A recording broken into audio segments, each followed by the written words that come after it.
নমস্কার বন্ধুরা, সঞ্চিতা রান্নাবান্নায় সবাইকে সাদর আমন্ত্রণ। আজকে আমি বানাচ্ছি তন্দুরি পমফ্রেট বা প্যান ফ্রাইড পমফ্রেট। তার জন্য আমি 3টে পমফ্রেট মাছ নিয়েছি। মাছগুলো ধুয়ে পরিষ্কার করে লবণ মাখিয়ে রেখেছিলাম। এবার ছুরির সাহায্যে মাছের দুই পিঠেই কাট লাগিয়ে নিচ্ছি, যাতে করে মাছটার ভেতরে ভালোভাবে মশলা আর লবণ প্রবেশ করতে পারে। এক একটি মাছের দুই দিকে 3টে করে কাট লাগিয়ে নিচ্ছি। দেখুন, ঠিক এইভাবে প্রত্যেকটা মাছ কেটে নিয়েছি। এবার পরবর্তী স্টেপে চলে যাই। মিক্সিং বোলের মধ্যে একটি মশলা বানিয়ে নেব। তার জন্য নিয়ে নিয়েছি 2 টেবিল চামচ টক দই, 1 টেবিল চামচ আদা আর 4-5টি কাঁচা লঙ্কার বাটা, 1 টেবিল চামচ রসুন বাটা, 1/2 টেবিল চামচ চাট মশলা, 1/2 টেবিল চামচ জিরে গুঁড়ো, 1 চা চামচ ধনে গুঁড়ো, 1 চা চামচ ভাজা জিরের গুঁড়ো, 1 চা চামচ লঙ্কা গুঁড়ো, 1/2 টেবিল চামচ হলুদ গুঁড়ো,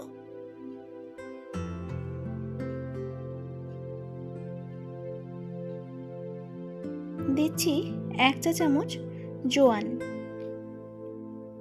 দিলাম অর্ধেক পাতিলেবুর রস। আপনারা চাইলে পাতিলেবুর পরিবর্তে ভিনিগারও ব্যবহার করতে পারেন। দিয়ে দিলাম পরিমাণ মতো লবণ। এবার সমস্ত কিছু খুব ভালোভাবে মেখে নিয়ে রেখে দেব 5 মিনিট।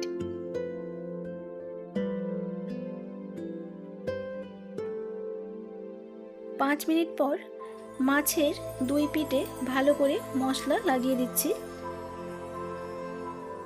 হাতের সাহায্যে বা চামচের সাহায্যে আপনাদের সুবিধে মতো ভালো করে মাছের দুই পিঠে এই মশলা লাগিয়ে দেবেন। দেখুন, ঠিক এইভাবে মাছের দুই দিকে হাতের সাহায্যে ভালো করে মশলাটা লাগিয়ে দিচ্ছি। একইভাবে সবকটি মাছে মশলা লাগিয়ে দিচ্ছি। মশলা ভালোভাবে মাছের গায়ে লাগিয়ে দেওয়ার পর এই অবস্থায় রেখে দেব 15 মিনিট, যাতে করে মাছের ভেতর পর্যন্ত মশলা ভালোভাবে প্রবেশ করতে পারে।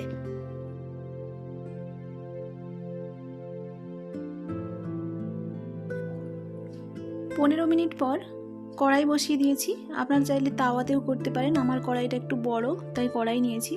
তার মধ্যে দিয়ে দিলাম 3 টেবিল চামচ পরিমাণ রিফাইন্ড অয়েল। তেলটা ভালো করে গরম করে নিচ্ছি। এবার মাছের পিসগুলো তেল গরম হয়ে যাওয়ার পর এক এক করে দিয়ে দিলাম। আমি 2টো মাছের পিস দিচ্ছি পাশাপাশি। গ্যাসের ফ্লেম মিডিয়াম টু লোতে রেখে মাছের পিসগুলো ভেজে নেব।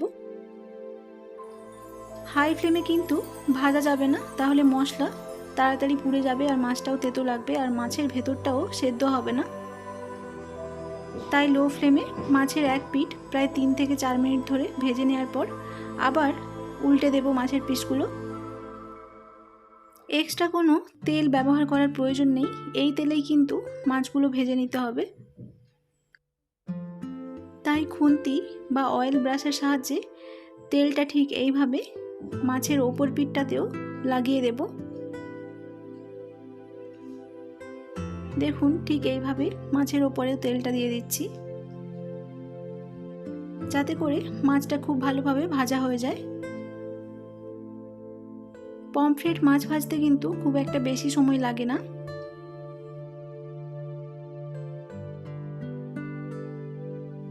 অয়েল ব্রাশ দিয়ে ঠিক এইভাবেও তেলটা মাছের ওপর লাগিয়ে দিতে পারেন। এইভাবে সবকটি মাছের পিস 5-7 মিনিট ধরে ভালো করে ফ্রাই করে নিচ্ছি। এইভাবে আপনারা তাওয়া পমফ্রেট বা তন্দুরি পমফ্রেট বানিয়ে নিন আর গরম গরম সার্ভ করুন। আশা করি আপনাদের ভালো লাগবে। দেখুন, মশলা আর মাছের কালার পরপর চেঞ্জ হয়ে আসছে। এর থেকে বেশি ভাজবার প্রয়োজন নেই, মাছ খুব ভালোভাবে ভাজা হয়ে গেছে। এবার কড়াই থেকে তুলে নিয়ে গরম গরম সার্ভ করব। রেসিপিটি কেমন লাগলো কমেন্ট বক্সে অবশ্যই জানাবেন। আমার চ্যানেলে যদি কেউ নতুন বন্ধু হয়ে থাকেন চ্যানেলটি সাবস্ক্রাইব করার অনুরোধ রইল। আপনারা অবশ্যই আমার মতো করে তন্দুরি পমফ্রেট বা তাওয়া পমফ্রেট বানিয়ে ফেলুন। আশা করি আপনাদের ভালো লাগবে। আজ তবে এই পর্যন্তই, আবার চলে আসবো নতুন কোনো রেসিপি নিয়ে। সবাই ভালো থাকুন, সুস্থ থাকুন, ধন্যবাদ।